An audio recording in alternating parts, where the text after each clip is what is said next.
On a encore quelques nouvelles de l'état de santé de l'ancien champion automobile Michael Schumacher.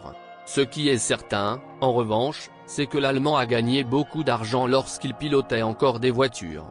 Passé de la Formule Benetton, avec laquelle il est devenu champion du monde en 1994 et 1995, à la légendaire Scuderia Ferrari, avec laquelle il a remporté 4 titres de 2000 à 2004. Michael Schumacher a réussi à devenir 7 fois champion du monde de Formule 1 avec 94 victoires en Grand Prix, un succès qui lui a permis de se constituer une belle fortune estimée à plus de 900 millions de dollars.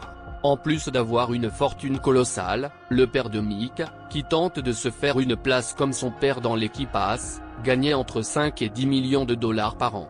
Lorsqu'il a signé son premier contrat avec Ferrari, le légendaire pilote a donné du fil à retordre aux fans de ce sport. Selon Libération, le contrat valait entre 120 et 130 millions de francs par an, ce qui représente aujourd'hui entre 24 et 27 millions d'euros par mois, un salaire colossal pour l'époque.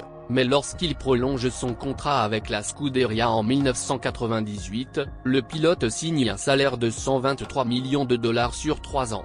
Selon Forbes, le calcul des 21 ans de carrière de Michael Schumacher lui permet d'atteindre une somme gigantesque estimée à 947 millions d'euros. Malheureusement, à l'heure actuelle, personne ne sait s'il pourra vraiment en profiter. Sachant que son état de santé reste plus que jamais mystérieux depuis son accident de ski en 2013. Corinna Schumacher a fondu en larmes devant le public d'une cérémonie en l'honneur de son mari, et a été submergée par l'émotion comme elle l'est rarement.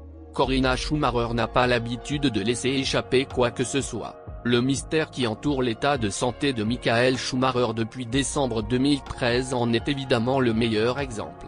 La communication autour du septuple champion du monde est étroitement contrôlée, et les très rares personnes autorisées à rendre visite à l'ancien pilote de F1 doivent rester dans les clous. La réaction de Madame Schumacher la semaine dernière lors d'une cérémonie de remise de prix en Rhénanie du Nord-Westphalie en l'honneur de son mari n'en a été que plus surprenante. Alors que le public se levait pour une ovation, Corinna Schumacher a fondu en larmes, submergée par l'émotion. Une réaction logique selon Jean Todt, qui était également présent. C'est naturel. Personne ne s'attendait à ce que ce soit aussi émouvant et que Corinna verse des larmes, mais parfois il est bon de ne pas se contrôler, a déclaré l'ancien président de la FIA. Le Français a également évoqué l'état de santé de son ancien pilote. Michael ne me manque pas, je peux le voir. Mais bien sûr, ce qui me manque, c'est ce que nous faisions ensemble, a-t-il déclaré à la chaîne allemande NTV, ajoutant, c'est vrai que je regarde les courses de F1 avec lui. Et l'ancien patron de l'écurie Ferrari est revenu sur le lien fort qui l'unit au clan Schumacher. Si c'était émouvant pour vous, vous pouvez imaginer à quel point c'était émouvant pour moi. Émouvant, mais en même temps une grande fierté de pouvoir parler de Michael.